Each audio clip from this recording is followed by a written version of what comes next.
Good morning and welcome to this 118th edition of the Big Breakfast.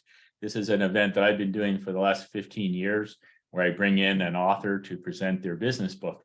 And Noah, we've met each other, it must be close to 10 years ago.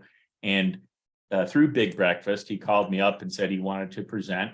He came to the first Big Breakfast and he said, I want to be your partner in this. I'm like, what? And he's like, yeah, I want to buy into Big Breakfast. This is a fantastic idea. And so that started this wonderful relationship for the last, I guess it's close to 10 years now. It's at least 7 or 8. And it's morphed a little bit because we're no longer doing Big Breakfast in person, but now we sponsor these events and to share ideas, and what a better way to do it than over Zoom. So today Noah is not only the co-host, but he is the presenter. As many of you know, he's a third-generation CPA, and he's the co-founder of Freedom Family Office, where I'm one of the members of Freedom Family Office, and he's assembling a fantastic team, 20-some team members, I think. Noah, or what are we up to? Yeah, it's right around 21. 21, and he is an expert, as you know, in all things financial and tax.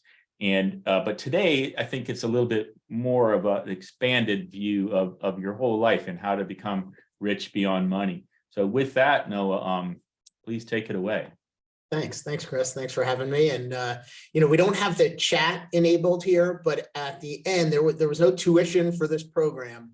But what I would like you to do is at the end, I'm going to have a question. Hopefully somebody could ask it, because I don't think we could ask it ourselves. But what's one thing that you're going to take away from this presentation and take action on? So that's one thing that I'll ask you to think about as you go through. Hopefully you're going to take a lot of notes, but write down at least one thing you're going to take action on when you leave here today. I want to make sure this is time well spent. It's the reason that I'm motivated to do these conversations, is to hear what people take away and the changes that they make in their life. So I'm going to share my screen here and tell you a little bit about my story and living rich beyond money. When I was growing up, I knew that I wanted to be rich. It was something that was very important to me. And I'm not sure how many of you kind of felt that same way, but what motivated me was my parents were divorced when I was 3. And I grew up with my single mother, who would have always 2 jobs, sometimes 3. And yet I always knew the day it was payday. And usually that was the night we could go out for Chinese food. And in contrast, my dad is a CPA, has always been, and had his own business. And like so many of us that are entrepreneurs, he'd have his ups and downs. But when we went out to dinner, we could get dessert. And when we'd spend the weekends with him, if it were raining, we might be able to go bowling into the movies in the same day, like it was no big deal. So as a little child, I started to see that having money meant having more choices. And so my choice was I was going to be rich one day. But as time marched on and as I matured, I started to realize that really I wanted to become rich beyond money. The money was certainly an important part, and creating financial freedom was definitely something that was important to me, but that was not it alone. And I started to realize that having time freedom in many ways could be more important than having financial freedom. And that really hit me when Amanda and I were going to take Jared and Eden on a 2-week summer vacation, when Jared was just turned 6 and Eden was 1 year old. And we were going to Sesame Place up in Pennsylvania, and we're going to spend some time visiting family and friends in New Jersey. And one of the things I like to do is buy a lottery ticket every now and again and think about what would change in my life if we won. And one of the answers that came to me was I wouldn't have a 2-week vacation. I would take the summer off and spend the summer with my children when they were out of school. And so I set a goal to only work on school days. And it took me about 3 years, but by then I was able to restructure my time so that I could only work on school days. And I would say so many of my things that I've adjusted in my life, I've realized were really about setting my priorities straight. And, certainly time was just one example. But there came a point for me where I didn't have so much work responsibility and I had, financial freedom and time freedom, but I really wasn't getting the pleasure out of life that I had hoped. And one of the things that I've noticed, not just for my own family, but for a lot of families I've worked with, especially when entrepreneurs sell their companies and they have time freedom and financial freedom, is they can still become miserable millionaires. And I also helped about 1,000 families go through to the divorce process earlier in my career, and noticed that, money wasn't the key to happiness for those families either. And what I found over time, and one of the sad consequences of entrepreneurs selling their company, is that 75% of them express some regret, often related to depression or divorce that comes afterwards. And what I've attributed it to is a lack of meaning and purpose in one's life when you're not building your business. So I've decided that these three components together really help form the basis of what becomes a life that's rich beyond money. And I guess it could go without saying that health should be a part of this model. It's not really my professional area of focus, but they say a healthy man has 1,000 dreams, but a sick man only has one. So obviously that's of great importance, but not really something I'm going to speak about. So I want to share with you the first part of getting your money situation proper. And I believe you need to know where you are now. And so that means what your income is, what your expenses are, what assets you own and what liabilities you have, how much your business is worth. And then you also have an idea for where you want to be. And then the plan is figuring out how you're going to get there. And I always thought that my path was going to be the straight path from, knowing that I wanted to be a millionaire at 30, which is a goal that we were able to achieve, to then having this goal to be a decamillionaire by the time I was 40. And Amanda really convinced me that running hard to be a decamillionaire at 40 really doesn't have a purpose, because even though that's where I wanted to be, getting there was going to be more important. And for us, maybe taking it slow and not necessarily trying to race to this endpoint that we have in mind would be the better move for our family. And that may be the same for a lot of you that are listening, that, if we focus all of our time, effort, and attention on accumulating wealth without really understanding the impact it has to the other areas of our life, we might be missing the big picture. And so a lot of the conversations we have with entrepreneurs are exploring the best way to get from where you are to where you want to be. A lot of people tell me that the way they want to achieve their financial goals is by selling their company. And I'm going to share a few different links while we're here on the call today, but I'll share them all again at the end, so you could get them all in one place if you want to take a picture of the screen, or we'll be sending out a call recording if you want to watch the replay. But at decidedtosell.com, I have a short ebook that you could read in just about a half hour that covers some of the most important points of why selling a business isn't always the answer to solving all of your, financial or time problems. And behind me over my shoulder, which I'm not sure if you could see it because I'm probably tiny on your screen, but I do have a book called Exit, Healthy, Wealthy, and Wise that I wrote back right at around 2012, I think it was first published. And it's a longer book that you could buy on Amazon to get more in-depth insights into some strategies and tactics that I recommend taking before you sell your company.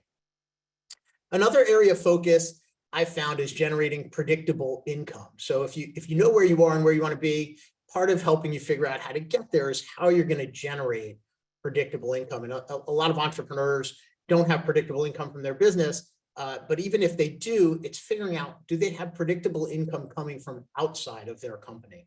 One of the things I've noticed is that people that sell their business without ever having the experience of investing for passive income have a lot harder time taking the cash that they receive at closing and reinvesting it towards investments that are going to produce for them income or returns in an environment that they're comfortable with. And so what I try and encourage every entrepreneur to consider is generating at least 20% of that income that you hope to receive from your portfolio of investments when you sell your company, get at least 20% of that now. So if you spend $25,000 a month, how do you start getting $5,000 a month coming in from investments before you sell your company?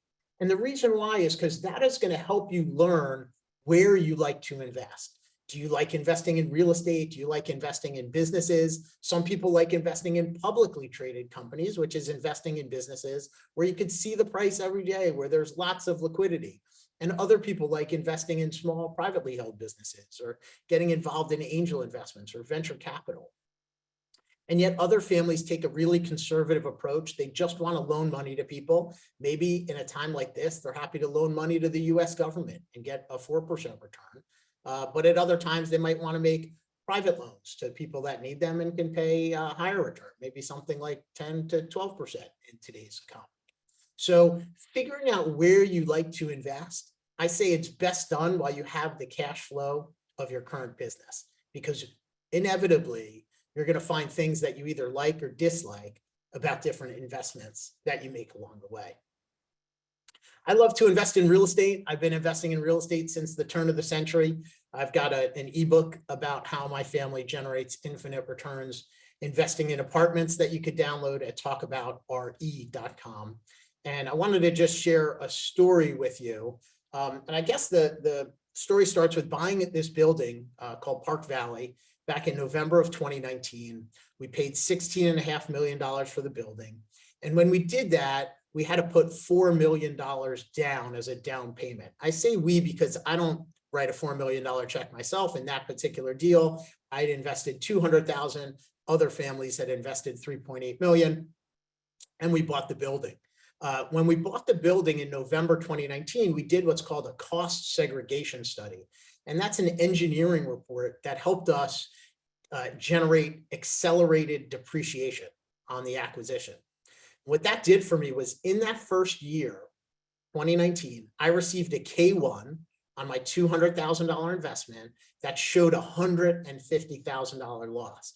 Now, some of you might think that that's a bad thing, but for me, that was a great thing because I had another apartment building that I had bought in Arkansas in 2013, and I sold it in 2019, and I had a $150,000 gain. So when I invested this new money in this new apartment building, that loss offset my gain on the prior investment. So I didn't pay any taxes on that sale. I didn't have to use Section 1031, which allows for the tax-free rollover investment property. I didn't have to use that at all. And then what we did in this building is we spent about another $6 or $7 million in capital improvements. The bank loaned us all that money. We had to borrow from some private lenders as well to get all the work done through COVID. It was a bit of a nightmare situation, as you might imagine, but lo and behold, and in November 2021, 2 years later, we were able to refinance that building. When we refinanced, the lender told us the building was worth $34 million. And not only did they give us all the money that we had borrowed, they also gave us $5 million that we were able to take out. So $4 million went in 2019, $5 million came out in 2021. So everybody that had invested got 125% of their initial investment. And yet we still own the building. We've still been making distributions on that building. And that whole time, everything was tax-free. So one of the great benefits of real estate investing is the tax-free nature of it. And what I find is that a lot of people don't really understand the power of tax-free compounding. So I want to walk you through a quick example because applying tax genius to your financial situation is one of the key components of becoming rich beyond money. Everyone knows if you double a dollar, you'd have $2. So that math is quite simple. And the same is true if we said you had to pay a 25% tax on all your earnings and profits, then your dollar, when it turned into $2, the tax man would take 25 cents and you'd be left with $1.75. So that math people get. What happens when we continue gets a little bit more complicated. Let's say we doubled our money 5 times. So we went from 1 to 2, 2 to 4, 4 to 8, 8 to 16, and 16 to 32. So if we pay no tax, you could see we'd have $32. If instead, just when we doubled the money, the government came and took 25% away, and they did that every single time, we're only left with $16, just half as much money. So how does a 25% tax take away half of your money? We're losing the opportunity cost to compound on those tax dollars. And if you're like me and you tend to double your money time and time again, if you go back in your life and think about, what are you making now versus what you made in your first job?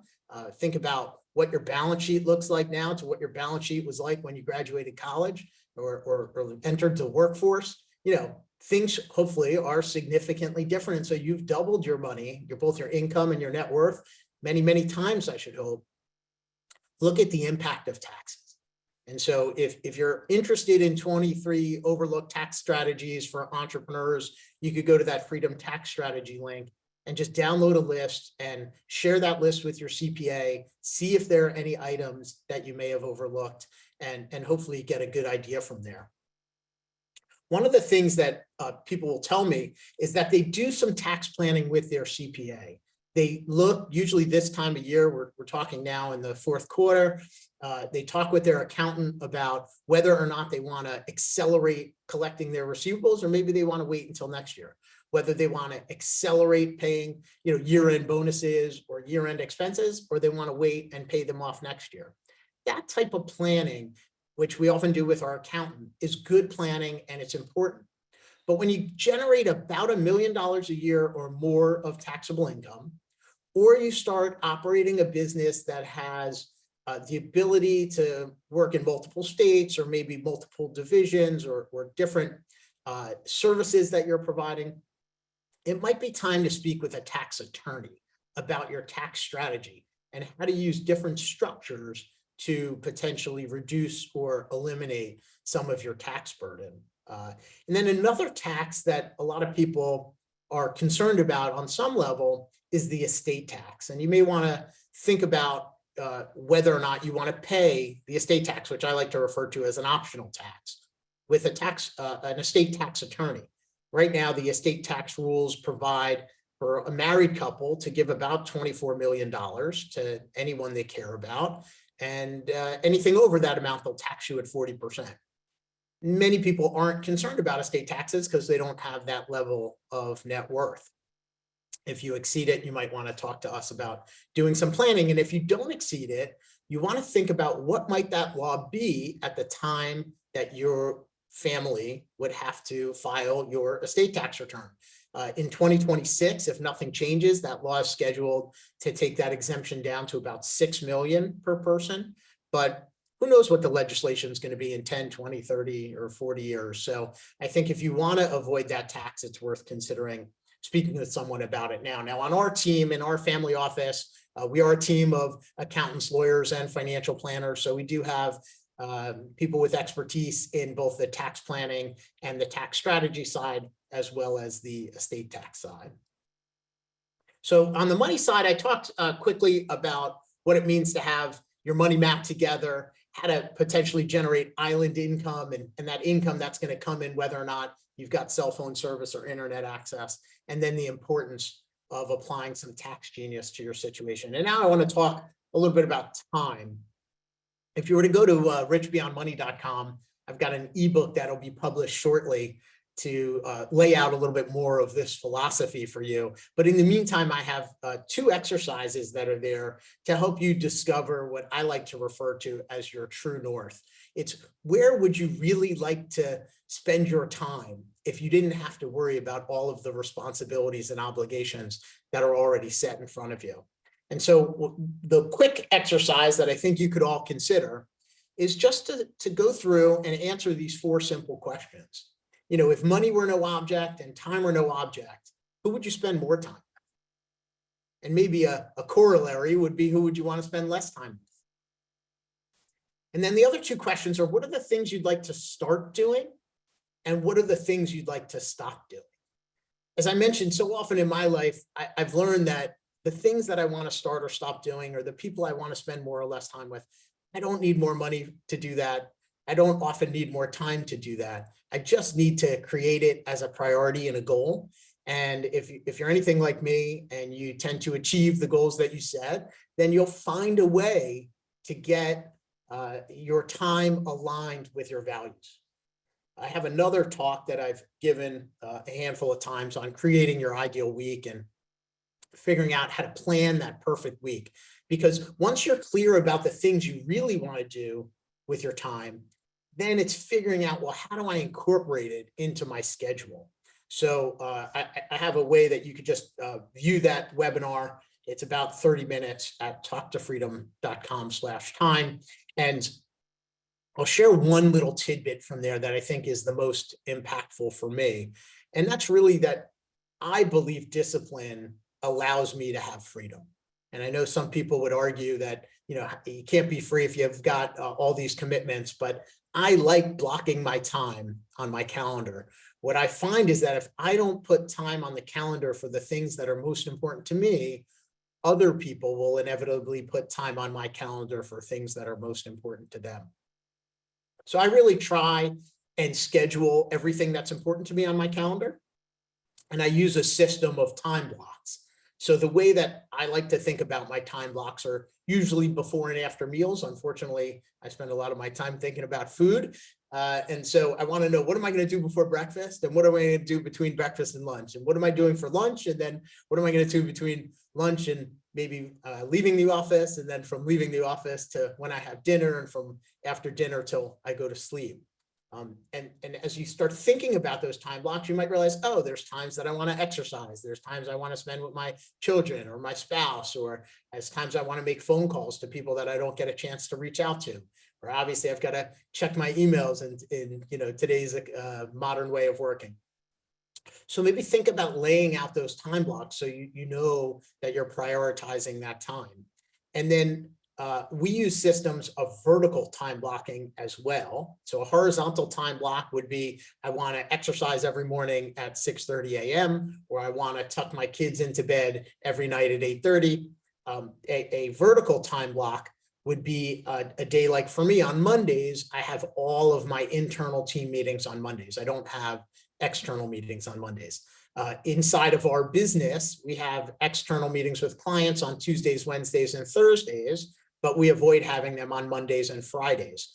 We actually try to avoid having any meetings on Fridays so we could focus on getting all the work done that we've committed to during the week that we haven't had a chance to complete. So think about how time blockings could be an effective solution for you to enhance your effectiveness and create your perfect week. One of the things I like to think about is a bucket list. Now, most people, when they think of that word bucket list, they're thinking of really unique experiences that are perhaps, once in a lifetime type experiences.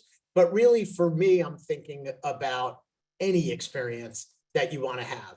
And so some of the experiences that I think are important are taking a look. For me, it's at the school calendar when it gets revealed. I like to look down and figure out what are my game weeks, the weeks that I'm likely going to be having the same routine that I normally like to enjoy, where I'm sleeping at home in my bed and I'm waking up and dropping my son at school and kind of going through the same repetitive habits, versus bye weeks, the weeks that the kids are off of school and hopefully we're going to be traveling with them, or maybe the long summer that we have, and figuring out what are we going to do with that. And taking a look and prioritizing my time in accordance with whether or not I want it to be kind of my regular routine week, or maybe it's an off week where I'm doing things that are resting and rejuvenating, or maybe education and personal development, and figuring out where am I finding my time to spend with, my friends and my family and my EO forum, for those of you that are EO members. So on the time side, I would say we want to focus on, what is our true north? Where do we really want to be focused? What is it that we're really trying to live towards? How do we bring that into our week now and start bringing that into our experience, right away, bringing as much of that future forward as we can? And then what are the experiences that you do want to have? So I'm going to now share a little bit on the meaning side. And one of the things that I found is sharing experiences is, for me, the most valuable way to create meaning in my life. It's one of the ways that I've really built out more of this speaking type work that I'm doing now. Is I really enjoy the process of crystallizing what I've learned into a presentation that I could share with someone else in 30 to 45 minutes. and the effort that it takes me to think about what do I know that other people might not know and distill it. That's a very beneficial process for me by myself. But then, getting feedback from others, as I mentioned at the top of the presentation, for those of you that weren't here, no tuition for today's class. But one thing that I will ask is at the end for you to share something, one takeaway that you have that's going to help you do something different that you're going to implement as a result of some of the things we're going to talk about today. Another way to share experience I find is through mentoring. Mentoring's been really great for me. I have a philanthropic mentor that I get a lot of value from. I have some mentees that I continue to work with that I get a lot of value from. And for those of you that are part of the EO community, a community that's been really impactful in my life, we've got an accelerator, which is a program for entrepreneurs that have $250,000 or more in revenue, and they're looking for mentors with people with a little bit more business experience than them to help them. And then the Global Student Award, which is Entrepreneur Award, which is for students that are high school age or younger that have businesses. You could get involved in that program. But all of us can get involved either in our family or our company or our community, mentoring others. And what I'd like to say is get started now. Get started while you continue to own your business. Get started and find where you're going to generate that meaning in your life before you sell your company, because after you sell your company, your whole world might change and you may not be able to find that thing for quite some time. And you may have to deal, like I mentioned, with some of the depression that can often come along with not having that sense of meaning in your life. So I really hope you can avoid that. Another way that many people create meaning in their life is encouraging family bonding. So one of the things that Amanda and I have done is we did have 3 family retreats that were professionally facilitated with our kids. We've been talking about having our 4th one, and we just haven't been able to prioritize it on the calendar now that Jared has travel soccer and the schedule isn't produced until right before the games are going to take place. A little bit of a frustration for me. But if you don't want to have a formal family retreat, you may find value in just doing some exercises together. The one that I like most is the 5 Love Languages by Gary Chapman. If you type into Google 5 Love Languages quiz, anyone in your family that is old enough to hold an electronic device, it can access the quiz. It only takes a few minutes. And what you will learn is what everyone's love languages are. And maybe you know it, maybe someone else in your family knows it, but there might be someone in your family that hasn't been exposed to that concept or doesn't quite understand, why does that person always want to be showered with gifts? I just want a hug. And so trying to explain some of those differences, or using tools like StrengthsFinder or Colby or any of those personality assessments that you're familiar with, maybe you use in your workplace, bringing that home and using it with your family. If you're able to have financial success that exceeds that of the rest of your family members, you might find value in hosting family gatherings. We're coming up on Thanksgiving. It might be as simple as just being the person to invite everyone to your home and hosting and having the food available for everyone, because not everyone could afford to do that. Or it could be more elaborate. I had a friend who's, their family member chartered a yacht, and everybody had a private room on a yacht that took them around Europe. What a wonderful gift to be able to give. And obviously there's anything in between those levels in terms of extravagance and cost. But another question that I just want you to sit with is when does someone become a family in your family? When would someone join your family? I read an interesting Dear Abby column, and it was written by a woman who was engaged to be married. Her wedding was taking place in January, and her in-laws did not want her on the Christmas card that they were going to be mailing the month before her wedding because she wasn't part of the family. And so it made me wonder, when does someone become part of my family? When would somebody become part of your family? So a question for you to consider, not necessarily that there's a right answer, but something that might influence the decisions that you make. Another reason or way to find meaning in your life could be by supporting noble causes. And for many people that, they give time, for others, they give money. And for some families, they're really giving both. There was a time for me a couple of years ago, pre-COVID, 2017 and 18, where I was spending more of my time giving, serving on nonprofit boards and trying to use my time to make an impact. And I wasn't getting the rewards that I had anticipated. I wasn't able to make the impact that I wanted. And it really kind of led me back to what I'm doing now, which is sharing what I know with other entrepreneurs and then building a team to serve them in a way that I believe they haven't been served in the past, by bringing this all together to help them live a great life. Because what I realized, actually, Amanda and I were sitting in Martha's Vineyard, and it kind of hit me when we were there that, the charity that I would run would be to help entrepreneurs really live their ideal life. And it ended up that the best way to do that was through this for-profit entity called Freedom Family Office. And that enables me to give our money away. And when it comes to that, I think you can decide if you want to divide your giving among your family members and let everyone have a say, or you want your family to give together.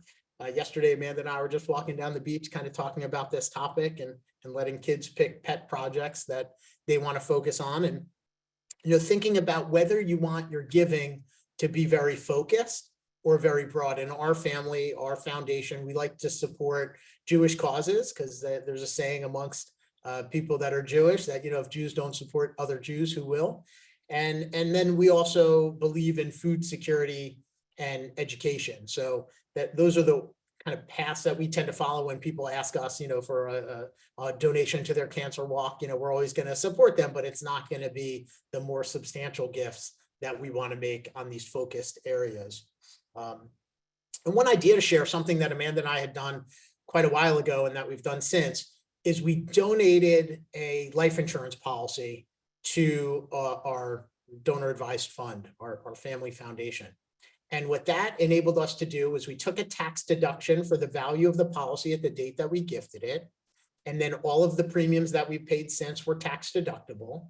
But because that policy has a $500,000 death benefit, we were able to allocate six-figure gifts to 3 organizations that we care about, where they knew that at some point in time, if not before our death, then certainly after, there was money that was set aside to make a six-figure gift to them. And when we did that, one of the benefits we received was saying, oh, well, now you're part of our major donors club, which, I didn't know what that impact would be, but one of the impacts was getting paired with a philanthropic mentor. And Cliff Viner, who's my philanthropic mentor, I really get a lot of pleasure from being around him, get a lot of, motivation and passion, because Cliff sends 100 kids to college every year, Cliff and his wife, Ida. And so Amanda and I started sending 1 kid to college, and Amanda started mentoring one of the students in that program. And it's very inspiring to see what he's been able to do with the wealth that he's created. And so, it was a great way to then get into a room of other generous givers who share some philosophical and values that Amanda and I share. And so that was a nice side benefit that I hadn't really thought about.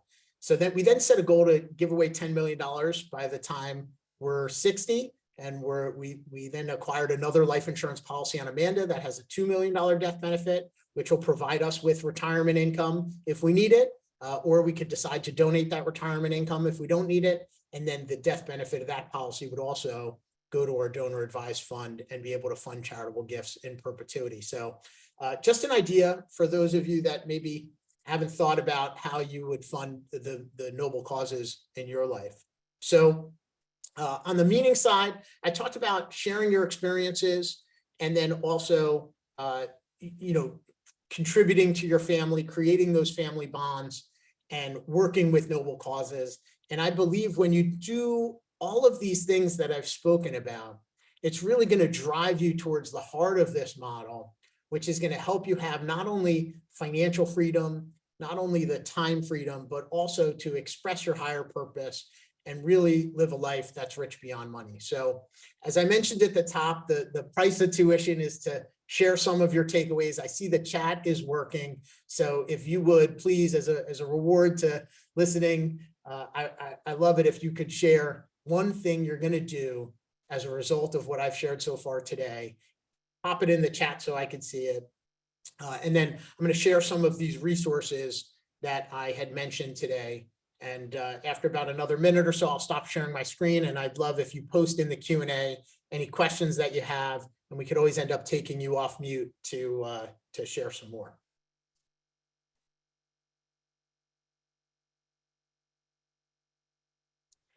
All right.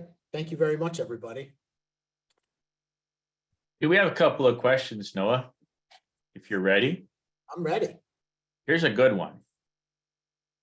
So this person anonymously asks, what kind of financial advice, rich beyond money advice, would you have for someone who earns, a very healthy income, say $500,000 or more, but it's a W-2 type of income, and they don't really have the business that you can use to plan around. And so someone that just has W-2 income, what quick points of advice might you have for somebody like that?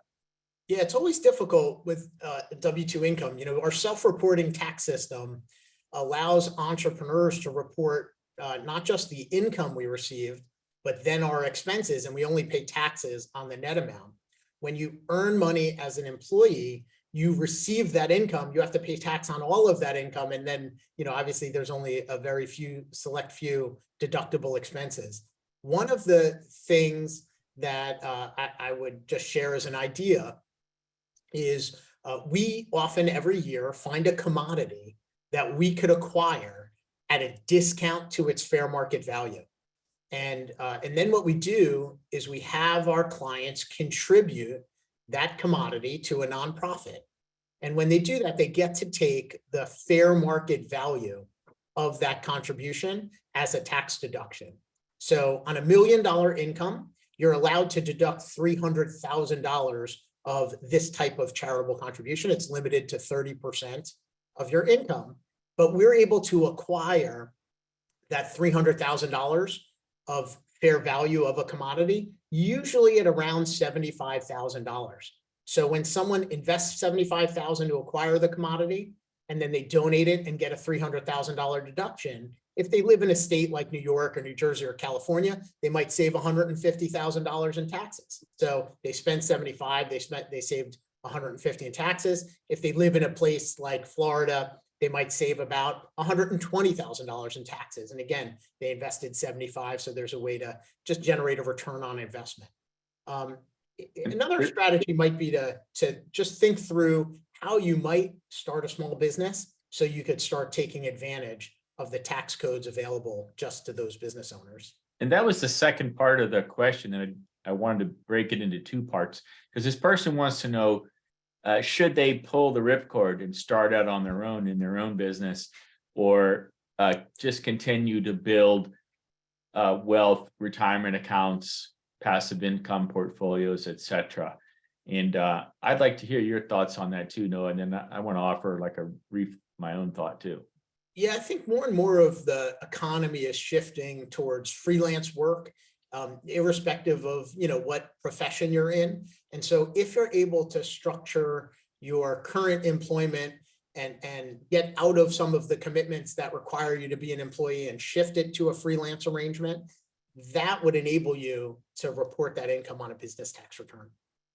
And once you do that, you have so much more freedom and flexibility. Entrepreneurship isn't for everybody, but freelance work is often kind of a midpoint between being a W-2 employee, a statutory employee, and being, kind of an independent business owner as opposed to an employee. And really for tax benefits, I would say there's nothing better. And my only temperance to that thought is, that's a really healthy income. And not only that, not everyone is cut out for entrepreneurship, but it would take a while, to potentially build up your income to that level again if you were out on your own. So I love the idea of doing creating a side hustle. Anybody else has a question, please type it into the Q&A box. There's plenty of feedback, Noah, in the chat.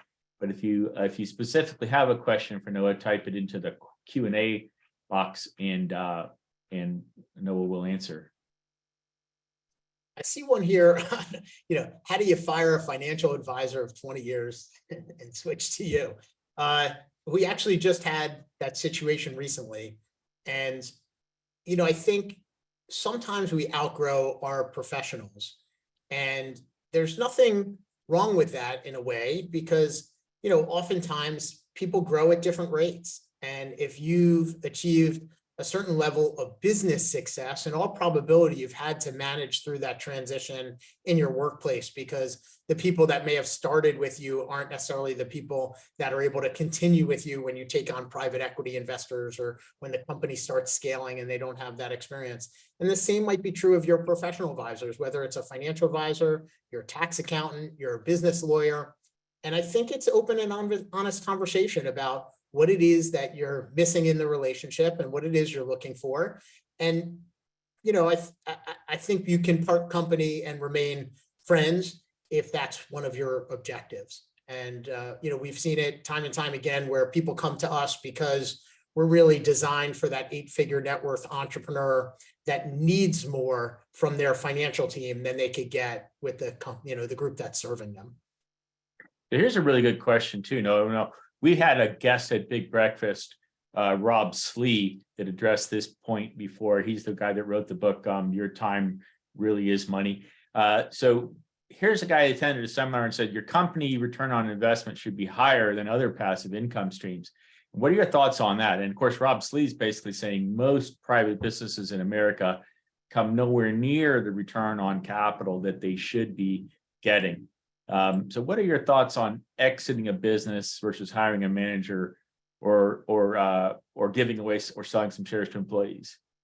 Yeah, so kind of that quote comes from another seminar, and I attribute it to Rob Slee, because if you can't generate a higher return on capital in your own company than you can somewhere else, then in all probability, you're better off selling your business to someone else that has higher expectations for what they could do with it, and taking that capital and reinvesting it in one of these other areas. And the other way you could spin it is to say, well, what am I missing in my business? How come I can't generate 20, 30, 40, 50% returns on my capital investing in my company? What's wrong with my business? What aren't I seeing? And maybe you could find a solution. But if you don't, like I said, I think you're better off take your money out of your business, sell it to somebody else, and go redeploy it in, another asset class like real estate, publicly traded investments, private investments, and you'll do better over time. And when you factor in the risk-adjusted return of all the risks you're taking of running your own business, that number could be dramatically different. Yeah. Yep. What's your opinion, Noah, of a deferred sales trust to defer capital gains on sales of something like rental properties?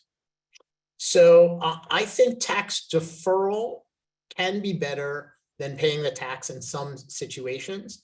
It really depends on your wealth strategy. So as I mentioned in the beginning, I always had a plan to be wealthy.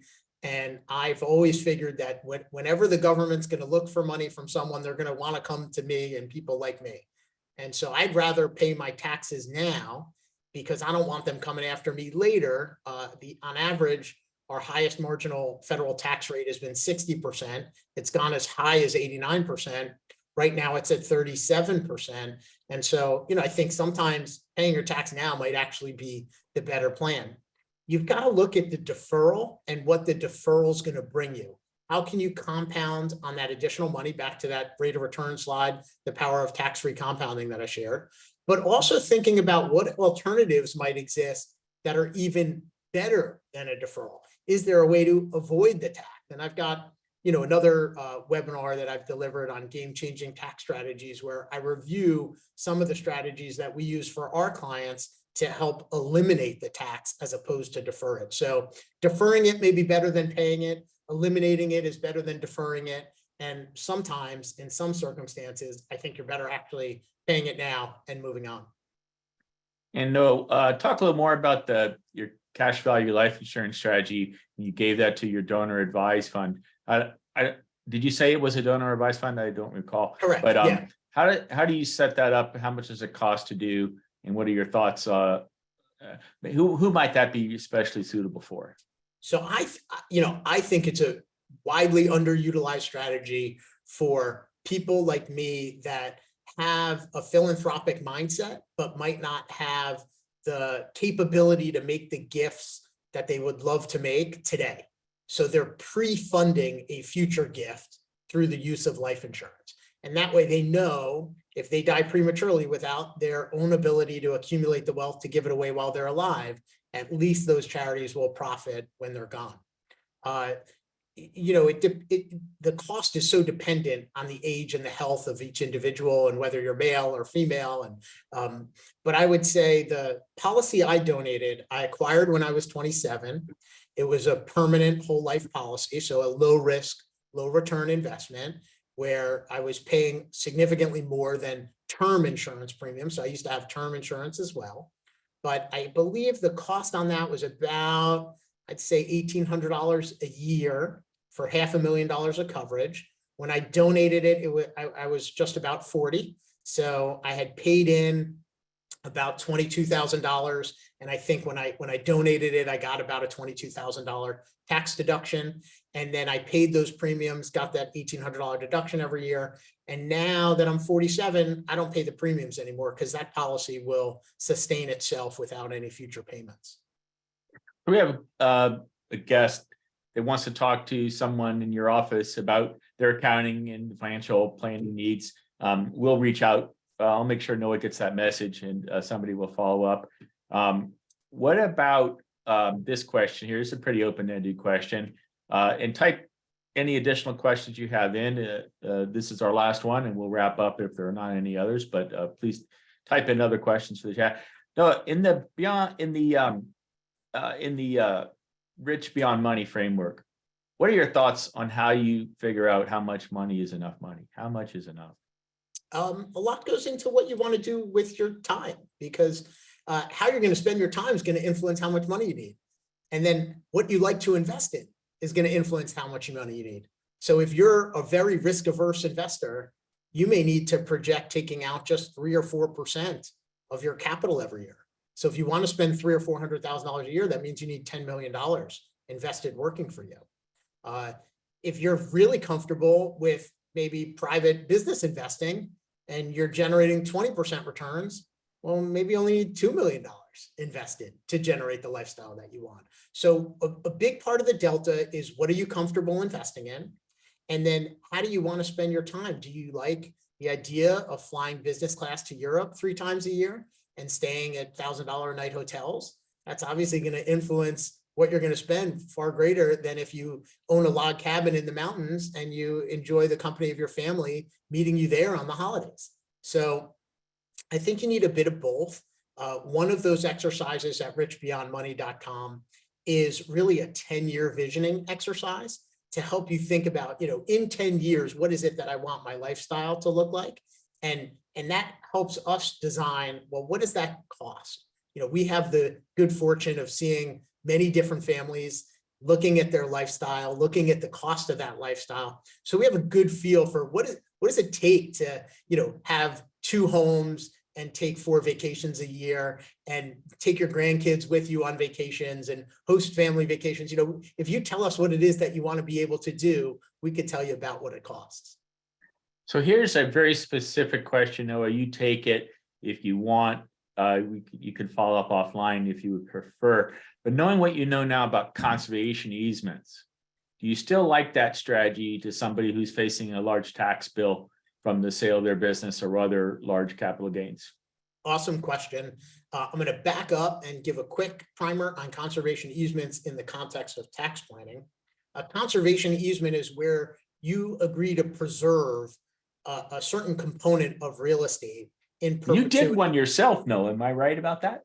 Yeah, I've done them before myself. And when you make these types of donations, whether you're donating land rights or mineral rights or air rights or facade rights, they are legal and allowable under the tax code, and they continue to be legal and allowable under the tax code.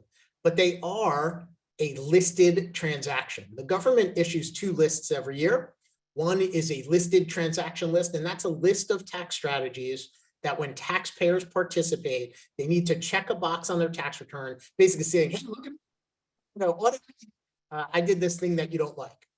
The other list that they come out with every year is called the Dirty Dozen list.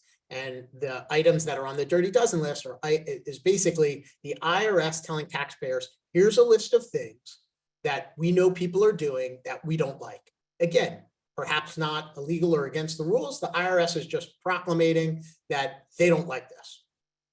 I believe those two lists are really important for taxpayers to be aware of. Most accountants don't tell their clients that there are things on a Dirty Dozen list or a listed transaction list unless the client brings them one of those transactions and says, I'm contemplating doing this.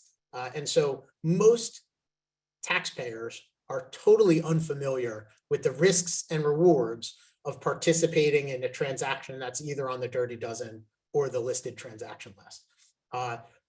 What we continue to find opportunities for clients to participate in transactions on either or both of those lists that we would approve of, that we put our, we advise on and we agree are good risk-adjusted decisions for taxpayers to make. I would say on the conservation easement side, syndicated conservation easements, meaning multiple people are getting marketed to contribute to an easement. You've got to be really careful, especially around the appraisal of what it is that is being donated. And appraisals are really where the IRS is honing in and challenging those structures and then figuring out whether or not that easement is insured. So the provider that we work with for conservation easements has insurance, audit defense insurance, where participants are guaranteed to receive at least 97% of their principal if the IRS disallows the deduction. So I think you got to be careful of what are you doing, who are you doing it with, how does it fit into the rules, where's the scrutiny of the IRS, and does this make a good risk-adjusted decision? I'll add one other thing that, again, our in-house tax strategies tend to not be on the listed transaction list or the Dirty Dozen list, and also can be properly designed to avoid the capital gains tax and potentially income tax in certain situations. So there may be something better than an easement. And if you have an interest, feel free to reach out to me directly. And so let's take one more question, Noah. And this is something we've also covered at Big Breakfast. We talked about the gold cultivator, program. And how often do you revise your vision and revise your goals? So much going on in life, a lot of moving factors. How often would you update your short and long-term goals, let's say? So we use the EOS planning system in our company, which means for those of you that are not familiar, it's the entrepreneurial operating system invented by Gino Wickman, who used to work with Vern Harnish, who is the founder of Scaling Up. So it's a similar system. We use EOS, which is quarterly planning based on an annual plan and a 10-year vision that often gets reduced to a 3-year vision as well. So 10 years, 3 years, 1 year, each quarter. I do the same thing for my family. Every quarter, I take a look at my annual goals that I set. And then what are the goals for the quarter to help me get closer to that annual goal? What are my 3-year goals? And what's that 10-year vision? And then usually over that Christmas vacation, often my wife's parents will take the kids for a couple days and I'll spend the time planning with Amanda, that strategic planning of what does it look like as we start looking out another calendar year, another 3 years, and another 10 years. So I use a quarterly cadence with an annual planning. So we have another question popped up on the conservation easement. Do you want to take that, or it's again really specific? What's a safe multiple on the conservation easement you can do without generating a red flag? I don't know that it's the multiple that generates the red flag as much as the appraisal. So I've seen some 7-to-1 conservation easements where the appraisal was just, I can't imagine that an expert would testify in court on that appraisal and say with a straight face that you could build this theme park and hotel in the middle of nowhere, Arkansas, right? So I think you've got to understand what the story is and why the multiple is where it is. And once you understand that, you could judge whether or not it's reasonable. Okay. Well, thank you very much, Noah. We're coming up right on 60 minutes. So I think with that, we'll thank you for presenting today. The replay will be available as soon as Zoom produces their recording. Everyone who attended will get a link where they can watch the replay, share it with your friends. And if anyone that missed this, well, if they miss it, they're not going to hear this message. But if people who did not attend, they'll get a reminder 24 hours from when I click on stop recording. Zoom will send out the replay links. So Noah, thank you very much. Thanks everybody for tuning in, and I hope you got some value and you get, sign up on one of those downloads to get some additional content. And if you need my help, feel free to go to talktonoah.com. Happy to help you. Great job, Noah. Thank you very much. Bye now.